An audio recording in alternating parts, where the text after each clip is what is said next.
part of the argument to what you said is everything you just said is wrong, because he was soft. Wait, did you just call Michael Jordan soft? Compared to LeBron James? He was the baddest you-know-what who ever stepped on a basketball court. All right, you're a smart guy and a good Patriot fan. Ladies and gentlemen, the moment you all have been waiting for, welcome to my YouTube channel. So a few weeks ago, I checked off a big item off my life bucket list and was casted in a Jubilee media video. For those of you who don't know Jubilee, they've got around 10 million subscribers. Go subscribe to them. They do a bunch of different series, one of which is called Surrounded. Usually it's pretty political, but for the first time ever, they did a sports episode, and you know your boy had to make the trip to go to LA. So this video, I'll just walk you through the process of getting cast, what the experience was like filming, and then the stuff I got to talk about with Skip Bayless, and the stuff I didn't get to. If you all like sports content, MLB, NBA, WNBA, NFL, this is not going to be the last video on my YouTube channel. We're going to start pumping out content all year long. I am a sports bettor and fantasy player as well, and you can get all my analysis through Patreon at patreon.com/ballinstitute. Just $25 a month, you can get all my analysis. But if y'all are here just for the free videos, that works too. But without further ado, let's get to breaking down this Jubilee episode. Now, I didn't know how these Surrounded episodes worked. I knew that I would only get maybe a couple minutes to debate Skip on a particular topic. And actually, I take that back. I didn't know I was debating Skip because we didn't know when we were getting cast who the personality was going to be. We found that out day of, which was also pretty cool. If you want to watch the full video, it's super fun. It's, in my opinion, more fun than the usual political ones. I'll link it in the description. You can go watch it there. We got the topics ahead of time, about a few days ahead of time. I was so prepared. In this video, I'll talk about a couple of the things that I was able to discuss and a couple of the things that I wasn't, because Skip is just being Skip. And we just knew the energy was going to be kind of electric when Skip started trash talking before he even sat and debated anybody. He gave us all fist bumps. We didn't introduce ourselves, nothing. We didn't get any time with him on camera, or off camera rather, before we started the actual main product here. So he just gave us all fist bumps and he sat down in classic Skip fashion. He said, "I'm here," and we just went. We literally just went. Alright, here we go, and I just want to start off just a couple of seconds before he brings up the second claim, the Michael Jordan claim. Look what he says as people walk away. All right, good job. Way to go. So he says, "Good job, way to go," to pretty much everybody. This will be important when after he debates me, you'll see what he says. And now he's going to bring up the second claim. My next claim is Michael Jordan is the GOAT and laughably better than LeBron James. We knew that Skip was going to bring the heat, and I was the first one in the queue, and it's time for your boy to go. Woo. Here we go. How are you, sir? Good, how are you? Nice to meet you. I'm a big fan of your career, everything you stand for in this industry, but... Now, here's the thing. I came so prepared with this topic.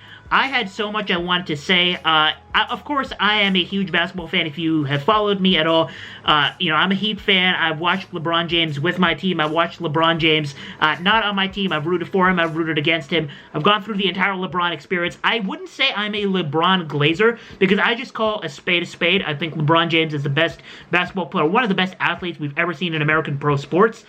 I came so prepared for this topic because I truly think that Michael Jordan and LeBron James are not really comparable.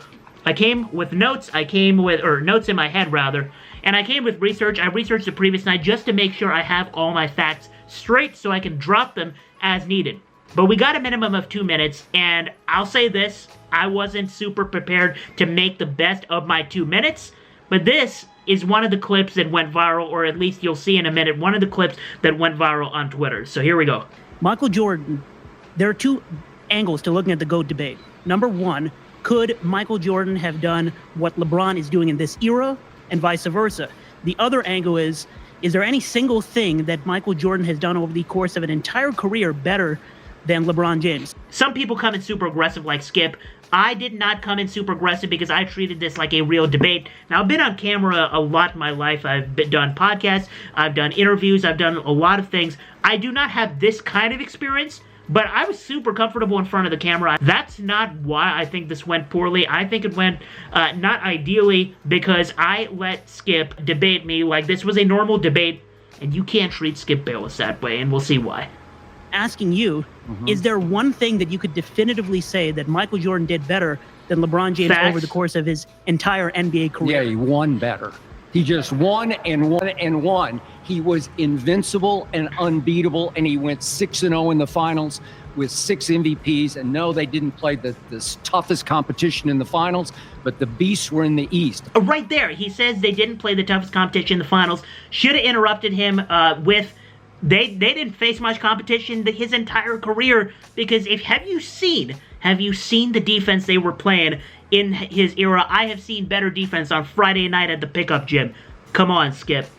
Devoured and slayed the beasts one after another. When you go 6-0 with 6 MVPs in the finals. So 6-0 with 6 MVPs, right there I should have responded with the fact that LeBron James has been to 10 finals, much more valuable than being to 6 finals. Would you rather be in the finals and lose or be a first-round exit? Obvious argument against Michael Jordan and for LeBron James. Versus 4 and 6 in the finals for LeBron. And Ray Allen saved LeBron.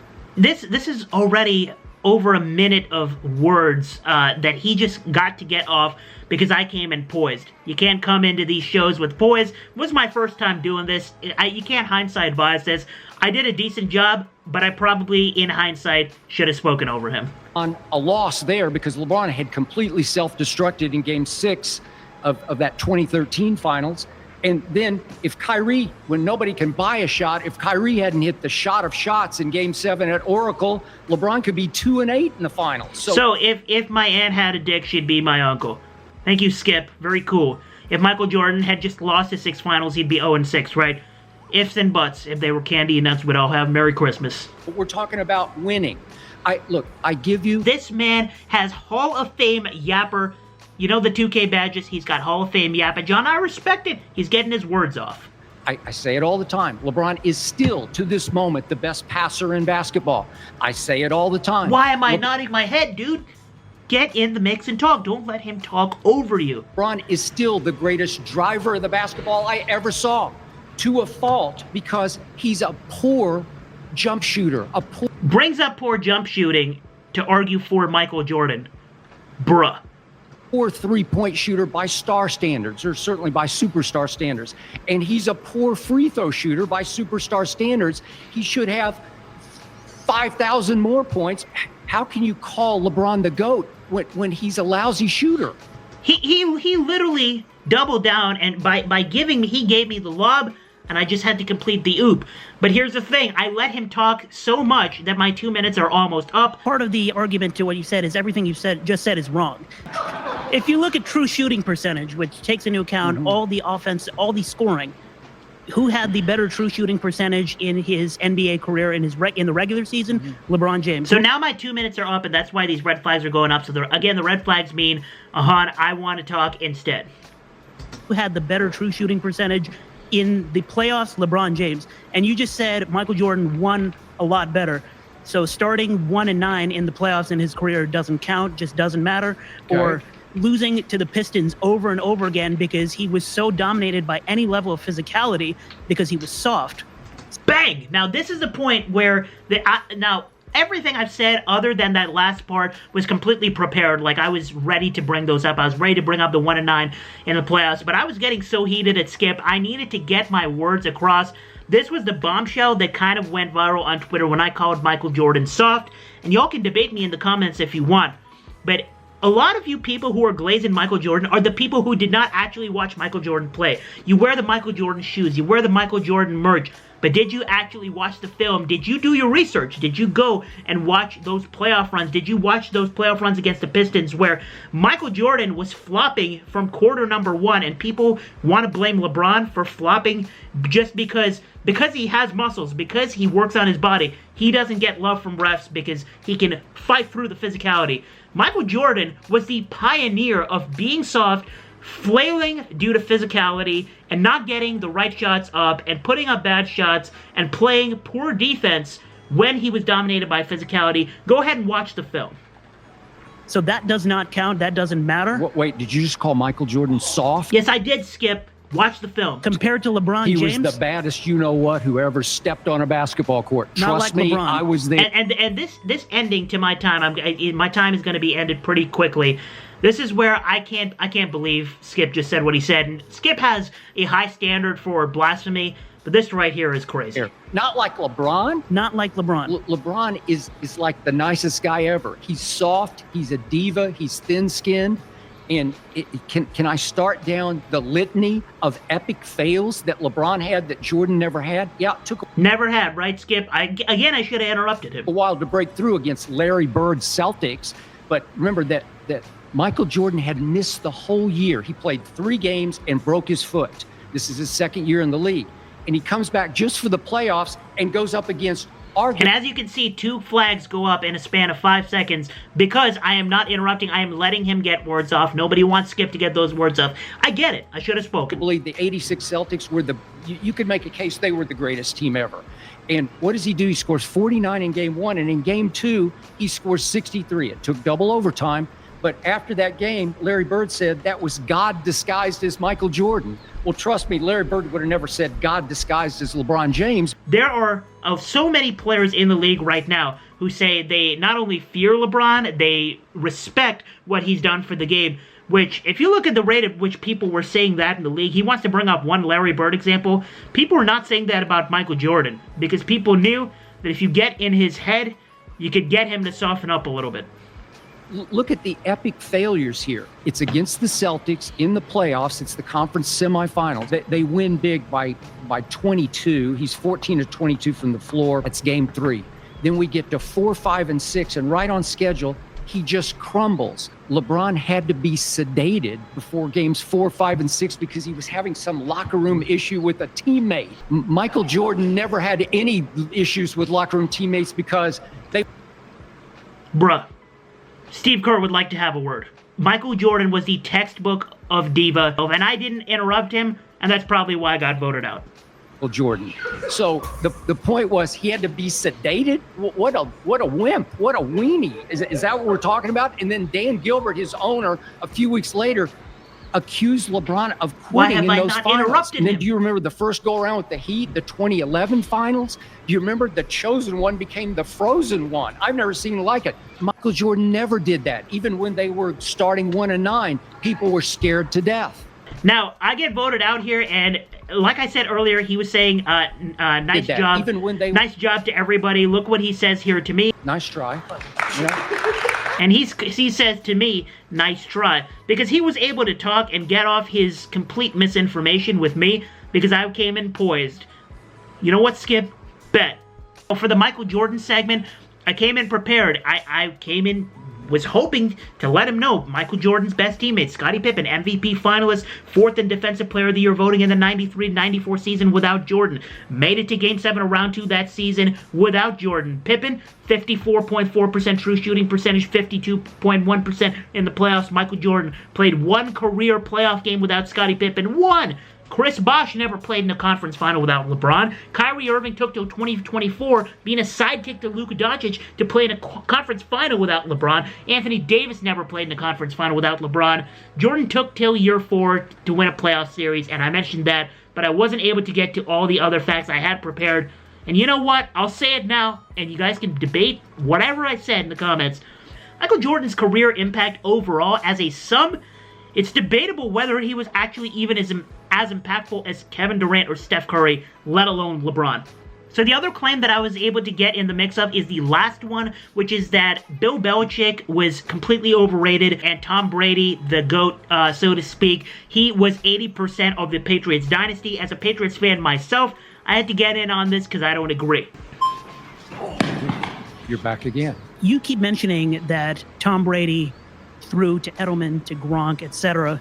You also brought up briefly the Tampa Bay stint and that he was a wizard for choosing Tampa Bay. Forced Rob Gronkowski to come out of retirement because he knew he couldn't do it without Rob Gronkowski. He made sure he was going to a top 5 defense. He made sure he had Mike Evans and Chris Godwin, etc. It was a great choice. I didn't see it coming. That team, that support staff, was arguably the best support staff he's ever had in his career. What was that team the year before? I'm a little foggy. It was like 5-11 or...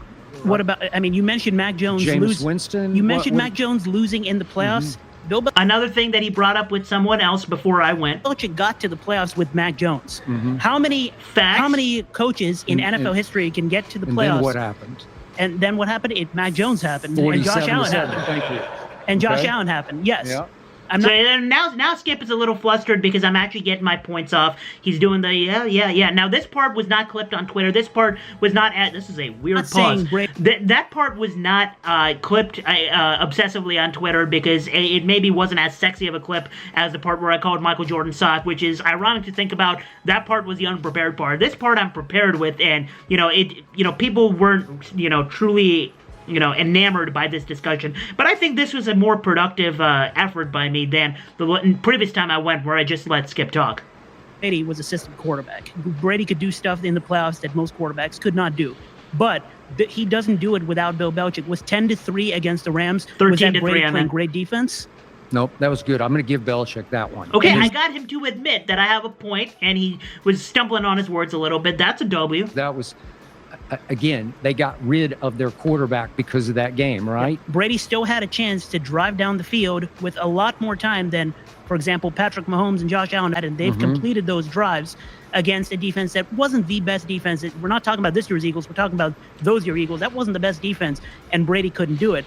The fact that they were even competitive in that game was the system that Bill Belichick has built that till this day, people say the Patriot system is mostly Bill Belichick, what he has built. Okay, but as a Patriot fan, weren't you outraged that he gave up 41 to Nick Foles? I was, absolutely. And it wasn't a perfect game from Bill Belichick, but there have been many more imperfect games from Tom Brady where Bill Belichick and his system have saved him, have bailed him out. Okay. Which the Tampa Bay Buccaneers, he went... And right here, he wants to get a point across while I'm still making mine. Now, Skip, you gotta wait. I'm talking. To the Buccaneers because he knew there were multiple routes to getting bailed out. All right, you're a smart guy and a good Patriot fan. Hey, I got Skip to admit that I'm a smart guy and a good Patriot fan. That's rare. And I got to hit you with Spygate because I never quite got over the fact that Bill Belichick needed to cheat. Even if you assume one scandal and even if you take away his accolades from that era, what about after that? Once you are involved in one scandal, you get scrutinized more than anybody else in the league. Well, then they had a Deflategate scandal. Which Deflategate, if you have ever paid attention in science class, you know Deflategate wasn't a real thing. Skip. And Deflategate was more Tom Brady, and also it wasn't a real scandal. That was a lack of understanding of science. I do agree with that. Skip Bayless is a Hall of Fame goalpost mover, and for that I do got to give you credit, Skip. Hey, you know what they say about Skip Bayless's debates? If you can't win the debate, just change it. But how many times has Tom Brady gone to the Super Bowl, like it's been mentioned before, gone to the Super Bowl, won a Super Bowl with the top 10 defense? Tom Brady is not playing defense. Bill Belichick built that defense. Bill Belichick built a system where people think that Drake May can immediately become a contender because of the system that Bill Belichick has built that'll last for a long time. So as a Patriot fan, how do you explain what happened after Bill Belichick going solo and they're terrible? Right? Did not get to respond to this, as you can see, flags. Right, it's 33-51 without Tom Brady. Good job on that. Did not get to respond. So this time he gives me the good job, and that essentially concludes my segment on Jubilee. So overall, I think I performed reasonably well. I should have come in with less poise and more aggression, but ironically enough, the part where, I just randomly called Michael Jordan soft, which is true, but the part that was less preparation by me, that's the part that y'all saw on Twitter went viral and wanted me to make a video breaking down the entire experience. I did get to interact with Skip for a few seconds after the video, just kind of him saying I did a good job afterwards, giving him a fist bump, saying I respected him coming out and giving us all a chance to meet him and just go at him. Overall, I want to give a huge shout out to Jubilee for giving me an opportunity to be on a video. I've been following the channel for a while, like I said. I was in a video. I got to go to LA just to be in a video, and that was super fun. Despite me getting sick on the way back, I think it was a super productive experience to just check that off my bucket list and be part of a Jubilee video. So thank you, Skip, for coming out, making the trip, and debating us. Thank you to Jubilee for having me. Let me know in the comments how you think I did overall, and let me know what you thought of the other people's performance as well. Shout out to everybody who was part of the video cast. But yeah, that'll conclude the reaction video. This won't be the last video on the channel by far. We will have a lot of content on this channel, Bo Institute. Like I said at the top of the video, check out my Patreon if you want constant analysis in MLB, NBA, WNBA, and NFL. Otherwise, stay tuned for the free content. We'll have more videos, we'll have shorts, and we'll have Twitch streams coming soon. Stay subscribed to the channel. I'll do a giveaway at 500 subscribers. Thanks for watching.